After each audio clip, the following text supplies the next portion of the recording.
जैसे मैंने स्टार्टिंग में कहा था कि एक सोल जो है वो जन्म से पहले अपना लेसन खुद चुनती है। क्या सच में ऐसा होता है?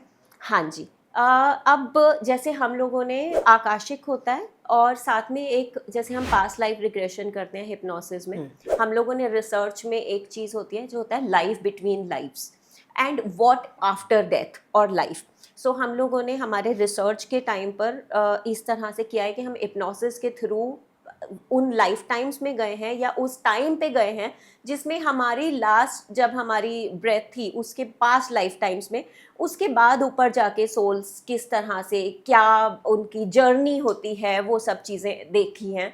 तो उस चीज़ में जो समझ में आया है based on the research is that हम अपना पूरा जर्नी देखते हैं, हमें वो जर्नी से समझ में आता है कि हमने क्या गलत किया है और कहाँ अब हमें यहाँ से ये लेसन ख़त्म करके आगे बढ़ने की ज़रूरत है। तो हम अपने उस लाइफ टाइम में वो लेसन चुन के आते हैं।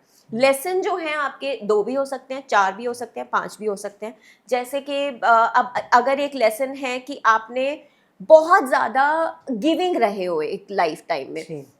मेरे इनफैक्ट बहुत तभी मैंने एक आकाशिक किया था, उसमें भी ये चीज़ मैंने देखी है कि एक फ़ीमेल का मैं आकाशिक कर रही थी। उनके हस्बैंड जो हैं he doesn't work, so she is the one जो काम कर रही हैं और फैमिली रन कर रही हैं। Although husband is very supportive, he takes care of the family, children and everything.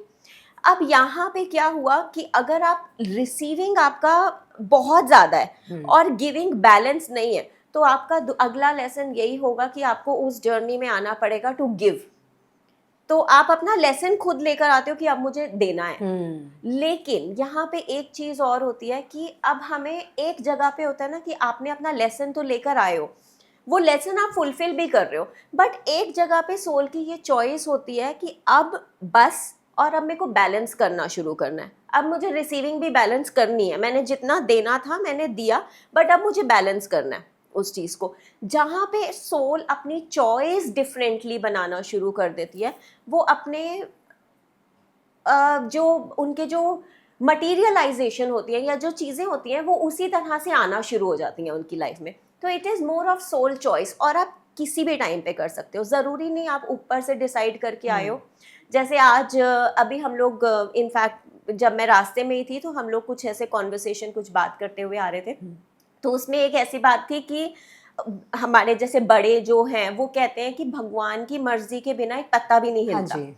So but और इस चीज़ में क्या होता है कि अभी जैसे बहुत लड़ाइयाँ हो रही हैं देश में, अलग अलग कंट्रीज़ में, तो हम ब्लेम कहाँ कर देते हैं कि ये तो सब भगवान की मर्जी से ही हो रहा है, वही तो करा रहे हैं। और उसके बाद फिर वो, जैसे मैं यही सुनती हुई आ रही थी अभी, तो कि कर्म, उसके बाद हम डाल देते हैं कर्म खराब हैं और इसलिए फिर हमें उसके कर्म की सज़ा मिलती है, बट ये तो भगवान ही करा रहे हैं। बट ऐसा नहीं होता है। भगवान जो हैं वो आपको चॉइसेस देते हैं।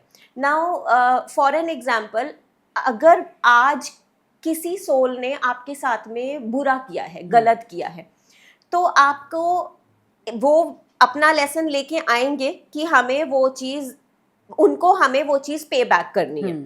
लेकिन हम उस पर कैसा रिस्पॉन्ड कर रहे हैं वो हमारा जवाब होता है या हमारी फ्री विल होती है। जैसे कि उन्होंने हमारे साथ में बहुत ज़्यादा बुरा किया, यहाँ से हम एक चीज़ कर सकते हैं कि हम, अगर वो पे बैक कर रहे हैं, एक रियलाइजेशन आ गया है एक सोल का और वो पे बैक करने का टाइम है, या तो हमारे पास ये चॉइस होएगी कि हम उन्हें वापस से वही चीज़ दें जो उन्होंने हमें गलत करके दी, या फिर दूसरी चॉइस होएगी कि हम उन्हें जाने दें, कि उनको रियलाइज़ हो गया, उनको समझ में आ गया, हम अपने कॉर्ड्स और कार्मिक अकाउंट्स यहीं सेटल करते हैं, यहीं ख़त्म करते हैं, हम माफ़ करते हैं और हम अपनी तरफ से आपको अच्छी एनर्जीज, अच्छी चीज़ें भेज के इस चीज़ को जाने देते हैं।